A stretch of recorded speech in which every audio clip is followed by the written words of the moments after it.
You're live, Veronica. So we started our video live, and Veronica's response is to type furiously. She's probably managing a product already. Hey there, Silverblade. So there is a new Roku app in the works for the Daily Tech News Show. Ooh. There's already a Roku app out there that one person developed, but I'm not sure if they released it into the store or not. But do a search for Daily Tech News Show, and Byron made one that works great. I was trying it out over the weekend. He came to our LA meetup as well. It was nice to meet him. Cool. So yeah, so there's Daily Tech News Show app in the Apple TV store. There should be one in the Roku store. If it's not there now, it'll be there soon. You can also use Alpha Geek Media's app or DiamondClub.tv's app. We're everywhere. Very nice. Watch us do these crazy little things called shows. Crazy little thing called shows. That was designed to have that effect, and it worked. Perfecto. The perfect pull. Perfecto. I got dog body over here. How is Bodega? She's good. She had a good weekend with her uncles. Playing at the beach. Nice. Doing fun stuff. Yay. We got an electronic piano. I saw on Eileen's Instagram or Yeah. something. It's very exciting. She's playing, she's relearning. Yeah, it's getting back to it. Very cool. She grew up playing piano, but she hasn't played in years. So, yeah, it's going to be good. Very cool. Work-life balance machine. That's what I call it. There you go. All right. Should we start a little early then? Okay. Here we go. This is your captain speaking. I'd like to take a moment to remind you that this show is brought to you by listeners like you who give value for value. To show your support, go to dailytechnewsshow.com/support. We know you have a choice when it comes to getting your tech news, and on behalf of the crew, I thank you for choosing the Daily Tech News Show.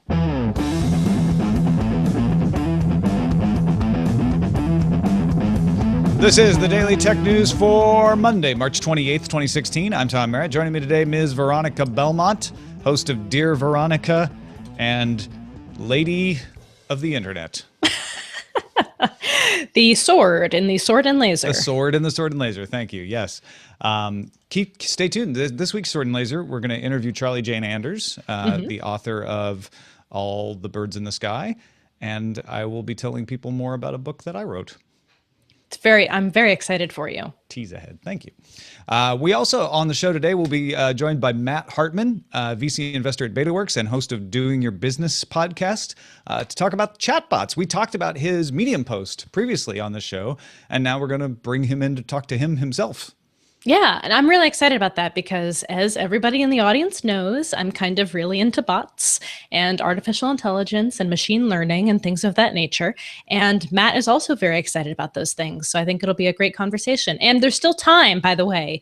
If you go to Reddit, we have a thread open. So if you have any questions during the interview that you want to drop into the Reddit thread or beforehand, now that it's top of mind, feel free to do so and jump in. We'll be checking up on that as the show progresses. And that's for the live listeners. If you're not listening to this live, which we know most of you probably aren't, you can still put your question in there. Maybe we can convince Matt to answer a couple questions over there as well.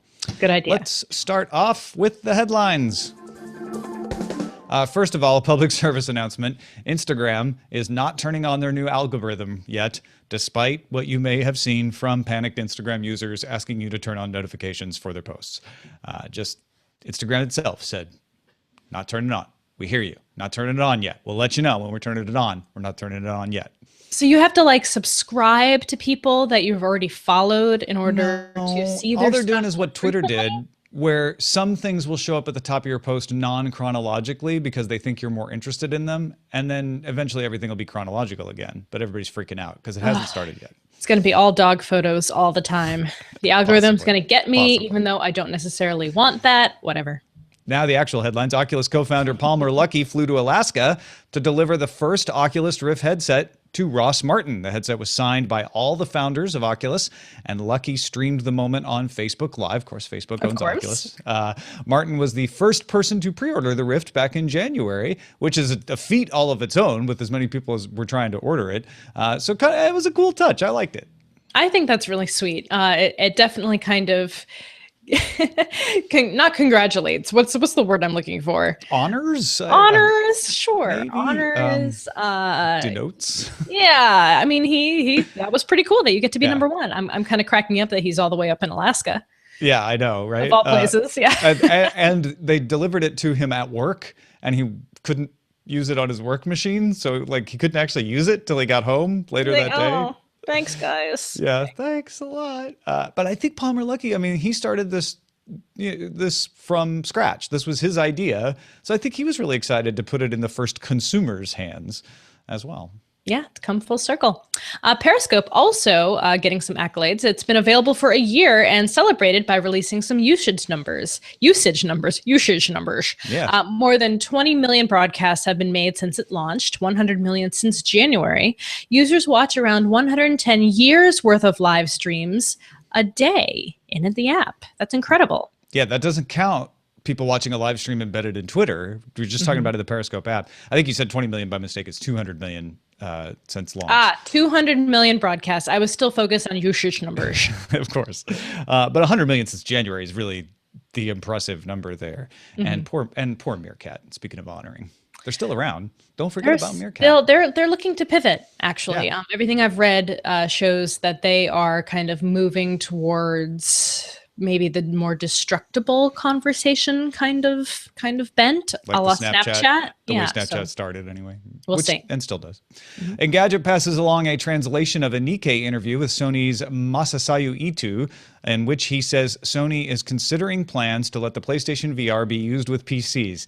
Now, I think Ito is just dropping a bomb here to get some press, because considering plans, I mean, they could be doing that forever, right? Right. But there is no reason it couldn't be used with PCs. Being the PlayStation 4 is essentially just a PC. The Wall Street Journal now says its sources say an upgraded PlayStation 4 with better hardware that could handle 4K and better VR could be coming in the third quarter. So more reports piling up that we might see a rev to the PlayStation, but not actually a new PlayStation 5. That's so strange. Yeah, PlayStation 4 with like better internals, essentially. Like a PlayStation 4 Plus. Yeah, some people call it the PlayStation 4.5. Yeah. I like that, a PlayStation 4S. Here's the thing. I have a PlayStation 4, and I'm looking forward to trying out the PlayStation VR, which I have pre-ordered so that I can talk about it on the show. I will be upset if they put out a PlayStation 4.5 later after I could have bought a bundle. You know what I'm saying? Yeah. That would be annoying to a lot of consumers. So I'm with you on that. I think it would be a bad idea and probably piss off more people than it would make happy with the upgraded specs. I don't know. Pandora has replaced CEO Brian McAndrews with co-founder Tim Westergren. Westergren served as CEO of Pandora from 2002 to 2004. Independent board member Jim Fuel was named the board's new chairman, and Pandora reported a slight decline in listeners in Q4 to 81.1 million. Yeah.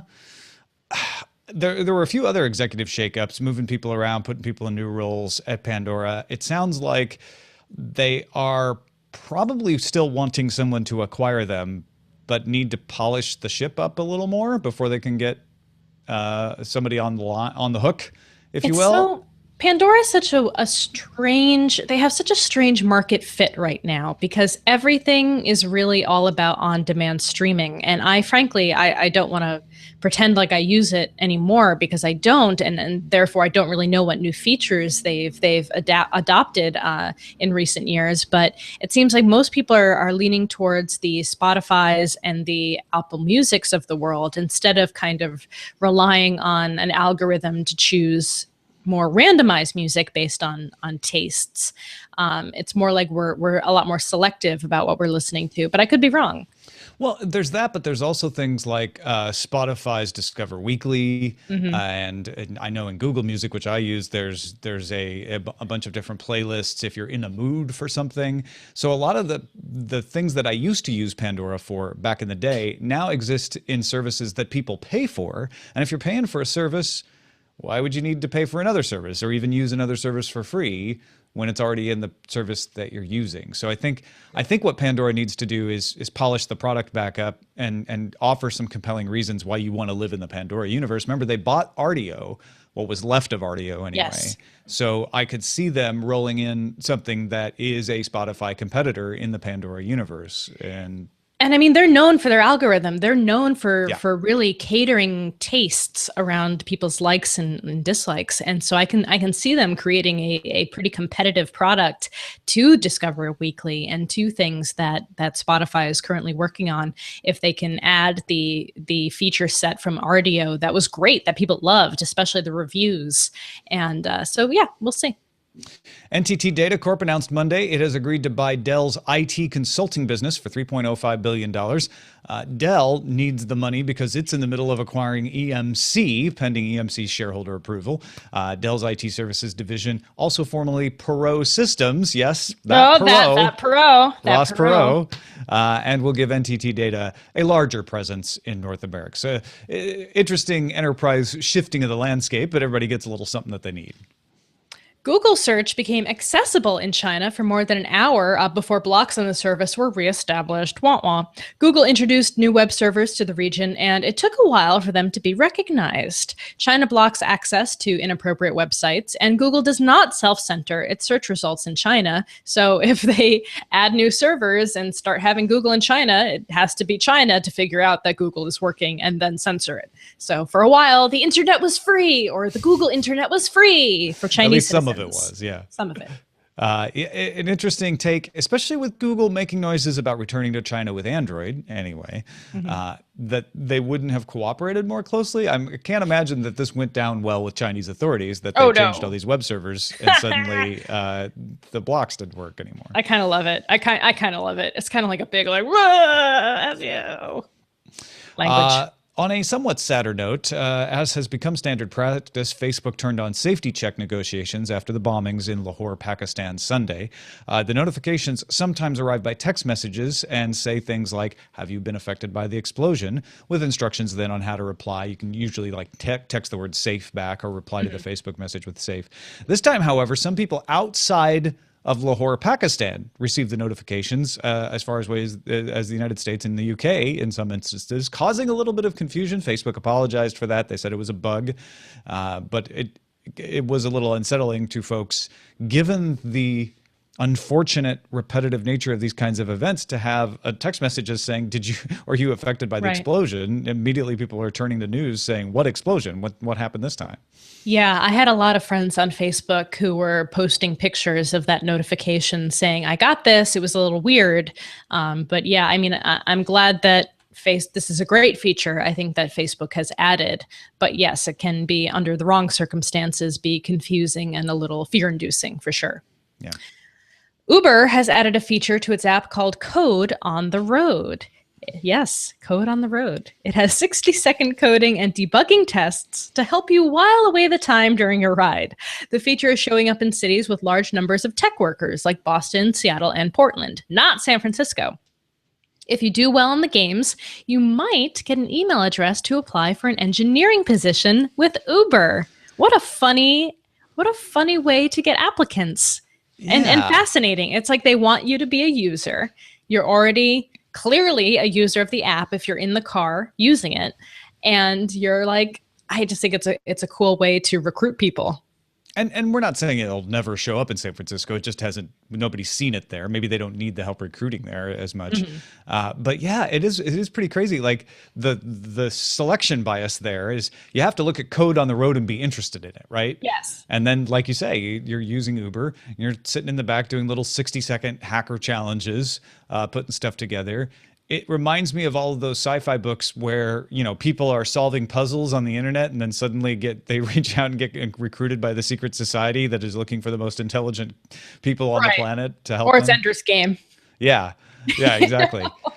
So my guess is that as much as Uber is saying this is to hire developers, that they are actually looking for some sort of interplanetary defense force. And if they really are debugging the app while you're using the app, they're also getting kind of like decentralized, crowdsourced engineering support. That'd be so like Uber, wouldn't it? Yeah. Oh my God.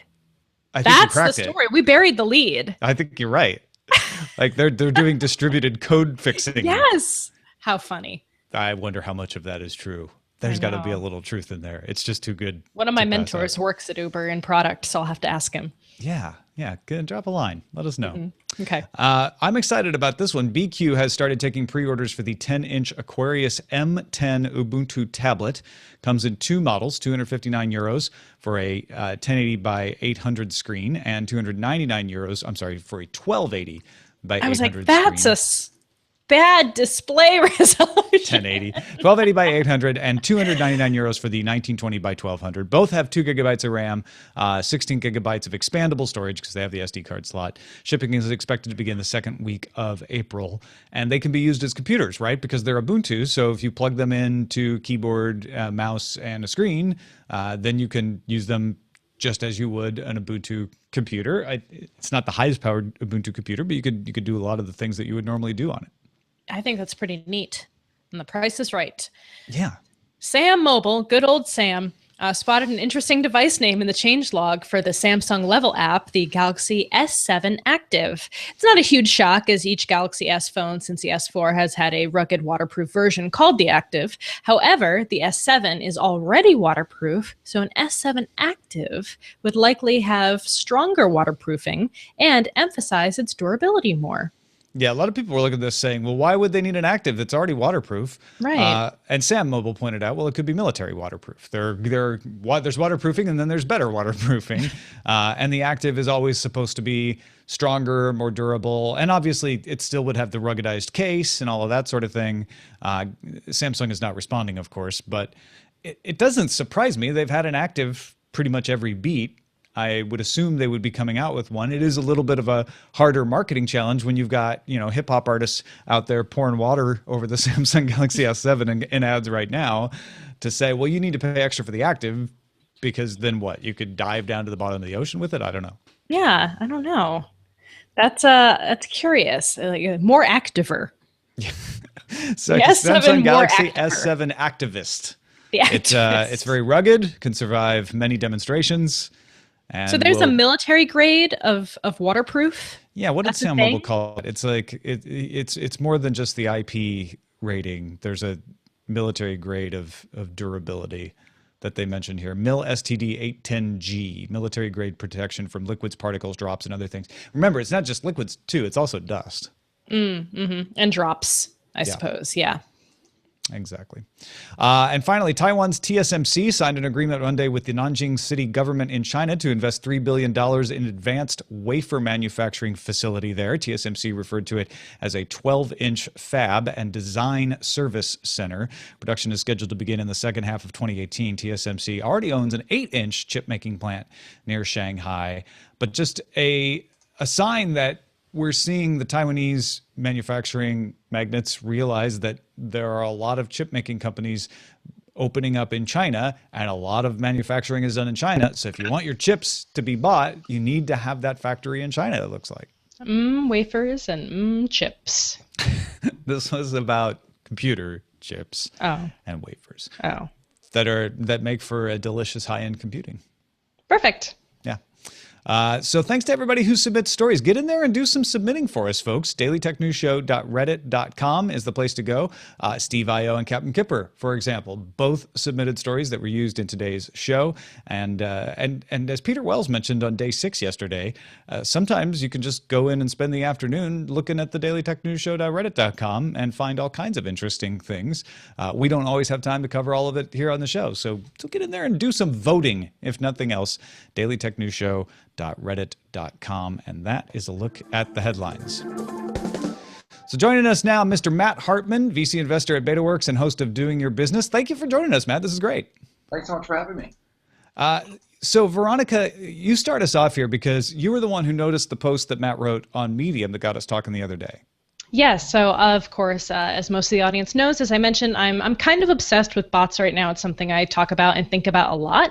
And I read Matt's post, The Hidden Home Screen, over on Medium, and it really got me thinking about a lot of stuff. And then we actually had a chance to meet in person and chat about this stuff, and I thought it made a lot of sense to just bring him on the show to talk about it more and talk about his experience as an investor dealing with companies that are working on invisible interfaces and chat-based conversational tools and things of that nature. So, Matt, I guess my main question to you is, this is a huge trend that's really picked up a lot of steam. 2016 is the year of the conversational interface. It's the year of the chatbot. But you say in your post that bots and chat-based interfaces are two separate, though related things. Can you kind of dig down into that a little bit? Sure. So I think one of these things are getting kind of conflated, and so the way that I think about it is there's this new design paradigm that's emerging around people communicating in real time, but also expecting results back and going back and forth. And one subset of that is what I think what we refer to as bots, which are these maybe kind of dumb terminal-like interfaces where you say things like balance and it responds with maybe your checking account balance, or developers are familiar with this command line interface with anything from Git to using Heroku and pushing using it. I find that there's a larger trend that's happening along chat interfaces, and for me that includes anything from bots all the way to Amazon Alexa skills, and those can feel like bots, but I think there's a number of different places that those exist. One other example is a company like Operator or Magic, where you actually have a human that's sitting on the other side. So I wouldn't put that in the bots category, but I do think it's in the chat interface category. And there's definitely a spectrum as well, because we talk about these kind of dumb bots that just return values based on inputs that you're giving them, versus something like Tay, for example, who is a bot, considered a bot, but definitely more involved in the machine learning spectrum of things, and is actually taking in information and kind of evolving its mental state from there, I guess. So what are you seeing more of these days? And are these companies investigable in Should we put our money in? Debatable. Well, it's a really good point. I think it was an interesting example this week to see the Tay bot kind of come online and then quickly go, I don't know if it's out of control or it wasn't necessarily. It went full Hitler. Full Hitler. It evolved. I don't know if it was positive evolution or if it went the other direction. I do think that there are two separate trends happening. One is the ability of companies to leverage new artificial intelligence algorithms, and a separate one is that consumers are starting to live more and more in these chat interfaces, and so there's the ability to have conversations with them. I actually am not sure that the reason why investors and developers are so excited is as much a function of the artificial intelligence algorithms improving, as much as it is this ability for them to get access to consumers in products like Slack or like SMS. And so I do think it's two separate trends, and as we saw with the Taybot, I don't know how smart they really are yet. So that's another thing about the. Sorry, Tom, I'm going full nerd on this one. I apologize. So the invisible interface is something that you talk about a lot as well, and bots are special because they can really float from one platform to another. So as you mentioned, you can have a bot talking to you in Slack. You can have a bot talking to you in Instant Messenger. You can have a bot popping up in all sorts of different services that we interface with on a day-to-day basis. Is that kind of like the killer feature of chatbots, is that they don't have to be platform specific? I think that's a big piece of it, and I think that's a lot of the appeal to developers, is that you don't have to go in and learn Android development and then go learn Xcode and then make a web version. You can kind of abstract out, and some people will look at this and say it's just literally easier to develop for all these platforms. There's still some differences, and we're starting to see a bunch of products emerge that help developers create bots for all these different platforms. So I think that's an appeal on the developer side. I wonder about how that affects consumers. I mean, it's kind of neat to have the idea that you can, while you're sitting in the office, interact with something over Slack, and that it remembers what state you're in when you go home and ask Alexa the same question, or when you move over your SMS and ask it the same question.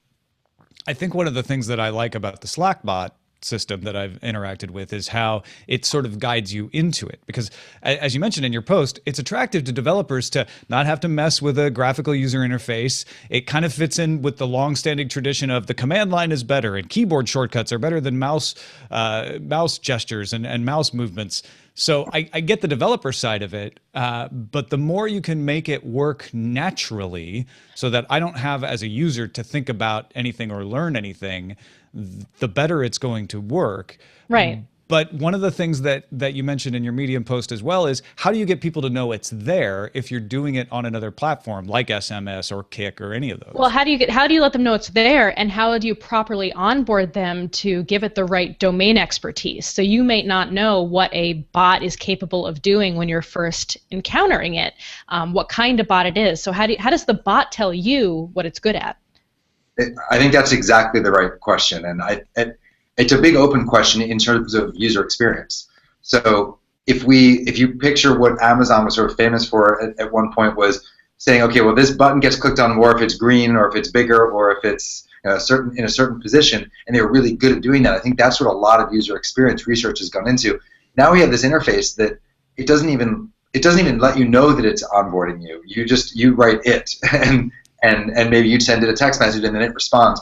I went through and released a kind of a fun bot for out of BetaWorks called Botwick, because the CEO of BetaWorks is John Borthwick, and so it was just kind of his fake bot. And one of the things we looked at was what are the things that people are trying to ask it, and how does it gracefully kind of respond in a way that seems fun to users, and also lets them know what other functions are available. And I think that's a big open UX question. That's fascinating. In fact, people in our chat room right now, we have a bot in our colloquy chat room for our IRC, yeah. And they're testing the bot to try to get it out of its comfort zone, and it's pretty funny the results that we're getting.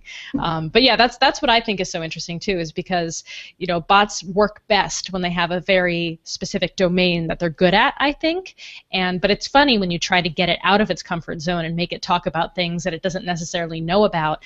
And then I have this whole idea: what if you get two bots that are okay, my brain is exploding.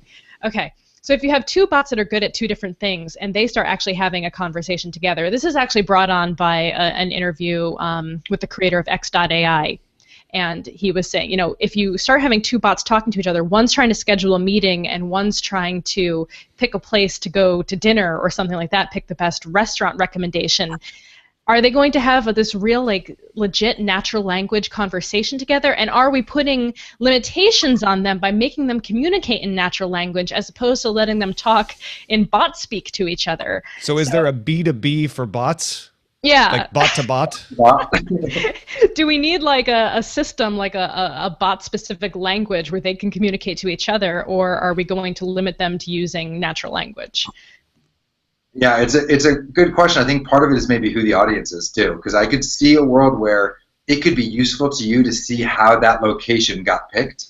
And so watching it's kind of like debugging code when you go in, and if you were just to look at how the APIs were communicating with each other, you'd have to kind of think really hard to understand what was going on. But if they were just asking each other questions in kind of natural language, it's probably not the most efficient way for bots to communicate, but it actually is a pretty efficient way for us humans to see what's going on.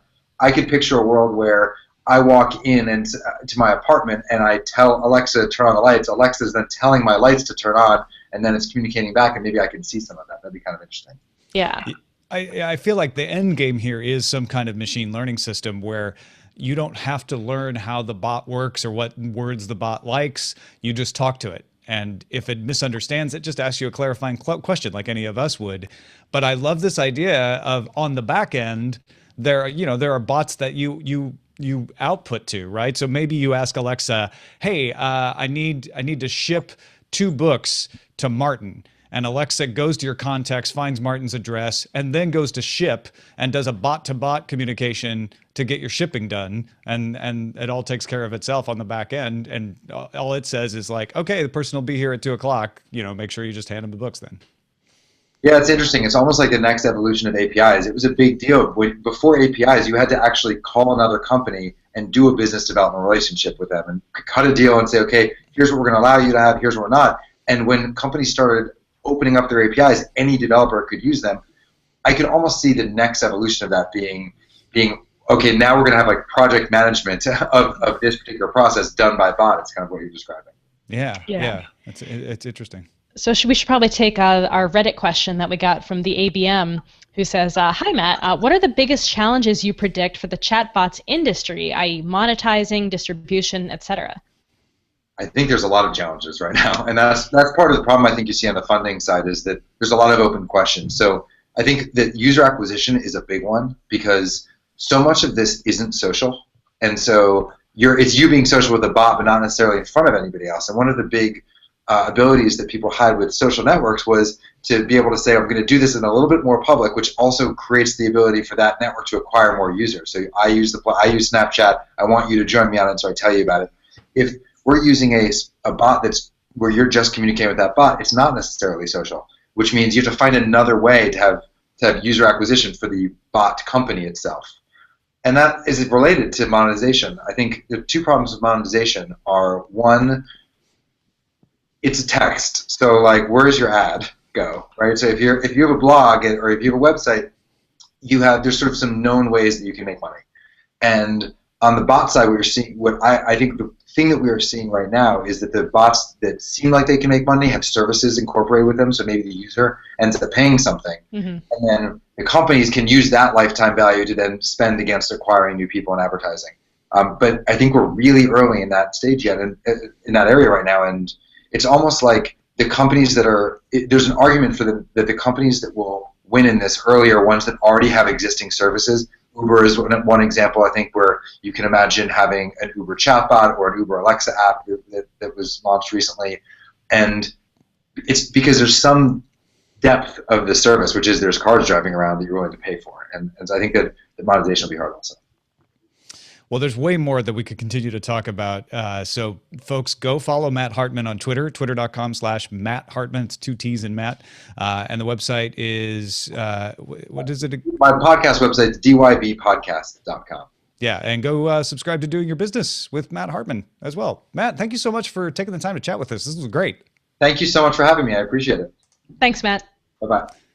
Let's get to our pick of the day from Jesse, aka Hometown Rival, who says, I highly recommend Emergency by the American Red Cross. We were mentioning Facebook Safety Check early, and this is an alternative to it. Not only can you monitor hazards like severe thunderstorms or flooding and earthquakes, tsunami, tornadoes, etc., but Jesse says you can also monitor them in multiple locations and assign family members and friends to said locations that you can easily contact through the app once notified of a hazard. Recently, I was notified on my Apple Watch of a tornado warning in my hometown.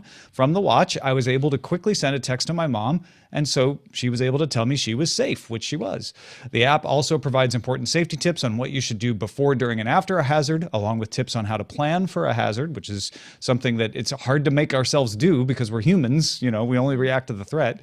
The app is free on iOS and Android and is part of a great suite of American Red Cross apps. Thank you, Jesse, for that. Great pick. Indeed. That's super useful. Send your picks to us, folks. Feedback at dailytechnewsshow.com. You can find more picks at dailytechnewsshow.com/picks.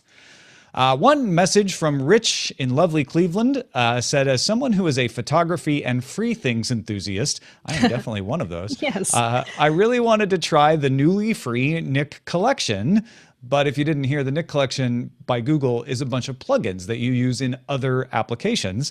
And Rich said, I couldn't justify shelling out for Photoshop, so I Googled around and I found a way to get the Nick collection to work with GIMP. GIMP is a free photo editor, right? Yes.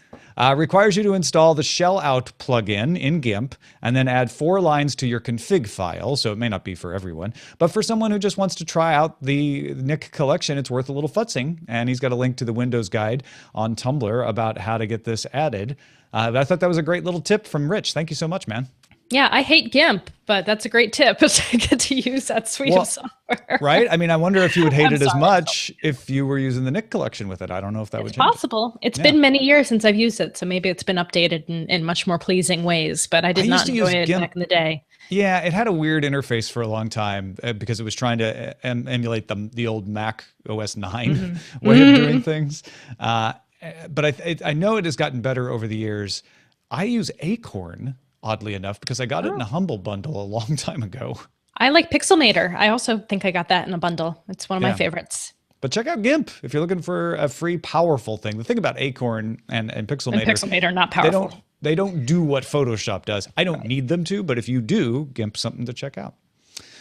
Thanks again to Matt Hartman for joining us. Once again, you can follow him on Twitter at Matt Hartman and look for the Doing Your Business podcast.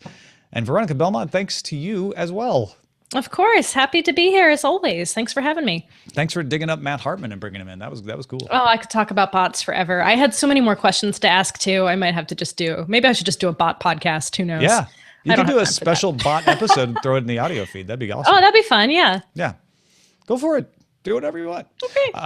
I'm all for that. Let's open up the DTNS platform and just start showering people with things. There we go. The GIMP of podcasting. Exactly. If that sounds good to you folks, then all we ask is that you tell us how much that's worth by supporting us on Patreon. Patreon.com/DTNS, dailytechnewsshow.com/support. If you want to know all the different ways to support the show. One of the best ways you can support the show if you're like, I'm a little short on cash right now, is, or you're like, look, I'm giving all I can, tell people about us. Find a friend who you know is into tech that isn't listening to the show. Tell them about DTNS, or go to your favorite podcast collector like iTunes and leave us a 5-star review. Unless you don't think we're worth 5 stars, but I don't know. I think we are.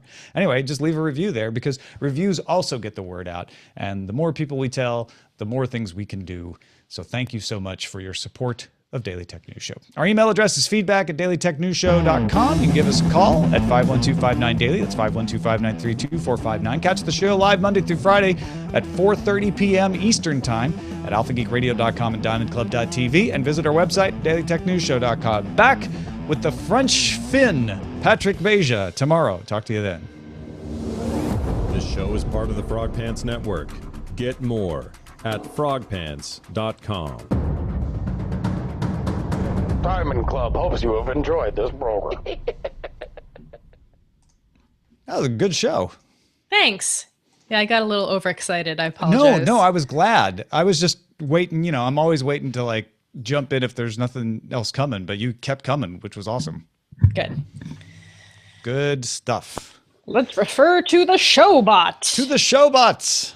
Yeah, we have no Jenny's at work. Roger's sick. Thank Just you and me, for kid. Showbot. Just you and me. Just you and me. Like old times, Veronica. Wafer thin? I don't know what that's from. Wafer thin. Is it just a Wafer typo or are we thin? missing Is a it joke? a typo that people think is funny? Yeah, so they're exactly. choosing it? All dogs go to Instagram. It's hilarious. Always bet on the bot. I like that one. Oh, I clicked the wrong one because you clicked yours. And Oh, then it no. popped my... If you're watching live, go to showbot.tv and do some clicking of your own. Yeah. Or listening live. Don't That'd have be to be funny. watching. I'm going to submit one. Is it too late to submit one? No, you know how to do it, right? Yeah. Bang S title. Yes, we get the wafer thin reference, but the wifer thin, I don't know. Is it just supposed to be spelling it in accent? I don't know. Mine was Uber, but for debugging. Uber, but for debugging Uber. Yeah. Which is similar to Dr. Payne's and Uber for debugging, but the joke in the tech industry is you say Yeah. Uber but for yeah. blank. Okay, it is a pronunciation. Thank you, Big Jim. So the wifer thin is just writing it in the accent. Oh. It's a wifer thin. Oh, I get it. I like all dogs go to Instagram, even though we barely talked about that. I know. It's winning too. Super. Oh, it's Always bet on the bot. It's dogs all the way down. Dr. Payne's on a roll today. Good work, Dr. Payne. Bringing the pleasure. Yeah. It's a little weird. Think about it too much. That's Don't think a lot about it. Yeah. Hey, oh, I forgot to mention day six in the feed yesterday. I'm sure you all discovered it, but in the audio feed.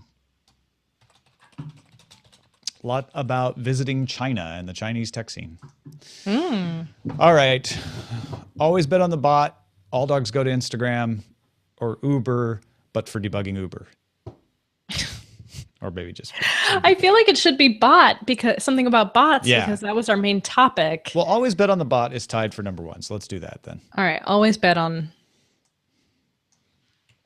People seem to like it. Yeah. Always bet on bot. Not the bot. I kept saying the bot.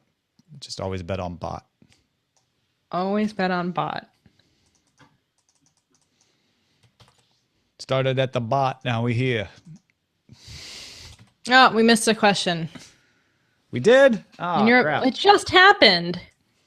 Well, In your maybe- opinion, what is the best example of what a bot can do? He kind of mentioned that a little bit. Maybe we can get him to go in and answer it, though. Maybe. Maybe.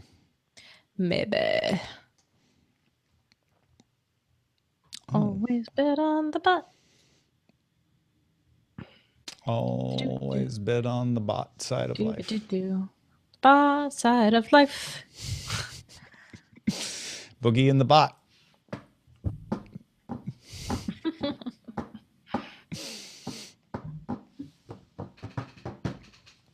Baby's got bot.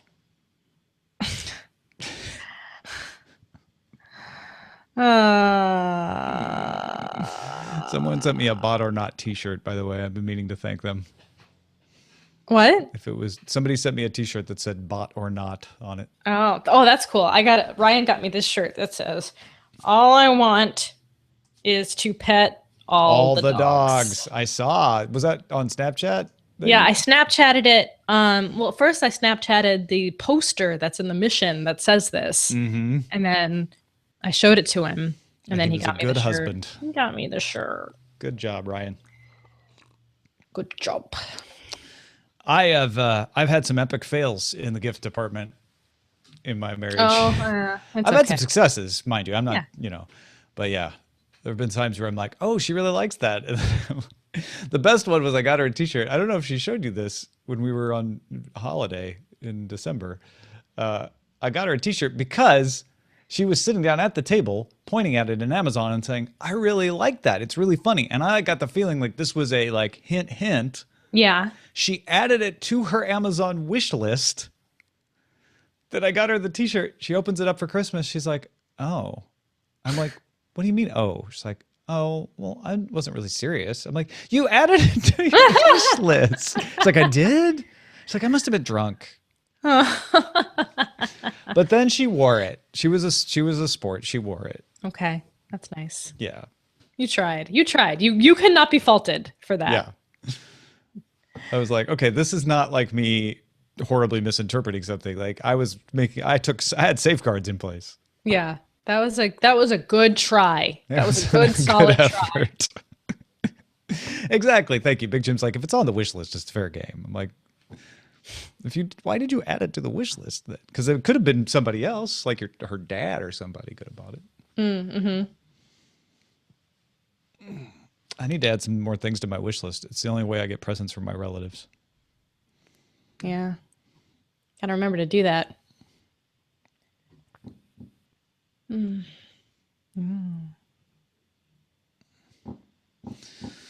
Just exporting. Just hanging out. I'm just reading about toast. Veronica Belmont. Reading about toast. What kind of toast? Then BuzzFeed did an article about San Francisco's expensive toast, Oh. which, whatever. I have gotten to the point, finally, I've been living outside of San Francisco long enough that those kind of articles don't bug me anymore. They still bug me. You should just come down here.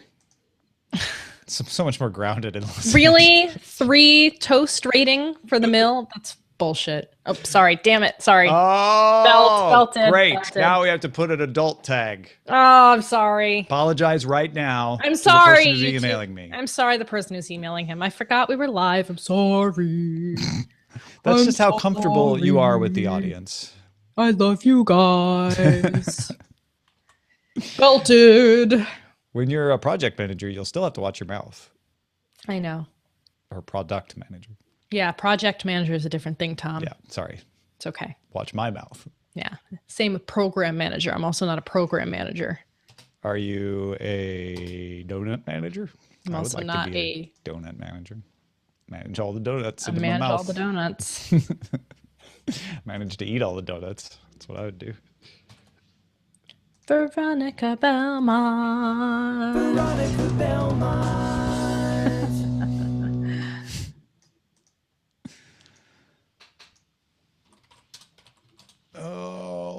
Okay. Getting there.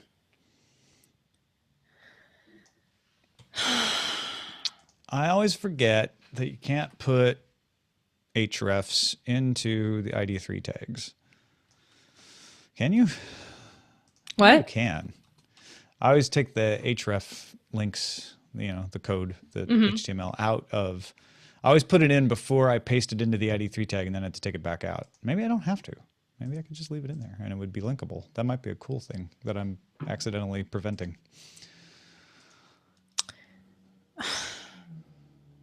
Storing the donuts. I'm just annoyed by this Toast article. It's now, like, what is annoying you by the Toast article? Is it because the thing that's annoying me is that it's the stupid expensive toast thing. And we know the person who wrote the original article, Jolie Odell, wrote the original expensive toast in San Francisco article, which I found obnoxious at the time. Sorry, Jolie. It was an obnoxious article because artisanal food made with good local ingredients costs more money. Okay.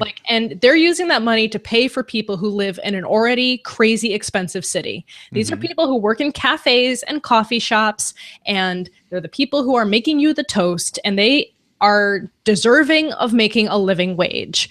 So if people are willing to pay $4 for a piece of toast with really quality, good ingredients, just think that money is going to pay the people who are making you the toast. It's not just going to... It's free market. Yeah. If people are going to spend it... Like, you don't have to. You can go to the supermarket and buy a $3 loaf of bread and go home and make your own toast. But if you want to go to a coffee shop and get a really nice thick piece of bread with really awesome ingredients that someone is making for you because it is a business, then who cares? What does it matter? Don't buy it if you don't want to. Well, that's the thing. If it's not worth $4, which is usually the argument, like it's just regular toast, but they overprice it, then don't buy it. And don't buy it, and they'll go out of business. The argument then becomes, yeah, but everywhere is charging toast for that much. That's different, but I don't think that's the case, right? It's not like every piece of toast in the city is now $4. You can't go and complain that people, you can't complain about expensive toast and also complain that people can't earn a living wage in San Francisco, because things that are good cost money, and people need to earn money to live in the place where they're working. Right. So the problem is not the toast. The problem is the conditions that cause the need for $4 toast. Exactly. So there you go. There's my Veronica toast rant. Yeah. I think a lot of people don't live in San Francisco will just look at the whole thing and go, the fact that you are arguing about toast is indicative of something. You can't win. You can't win. Right? I'm really trying hard to not be a self-loathing San Franciscan, but it's hard because there's so much I hear you. Crappy stuff going on with the city right now and so much hate directed at it, but there's still a lot of good stuff about this city. Exactly. And there's still a lot of good people that live here and people who are trying to make a difference and trying to do cool stuff. So it's not all encompassing. Yeah, we have major problems that a lot of other big cities don't necessarily have to the same degree, but people are trying to work on them. We have a pretty, we're set up badly with the government that we were given and the situations that we were given from previous regimes. So whatever. And that's true of every city. Every city has something. Every city has something. San Francisco's got more somethings than others right now, for sure. I don't even know if it does or if it's just got a spotlight on them, honestly. Well, the income disparity is a major issue. It's huge. Yeah, no doubt. No doubt.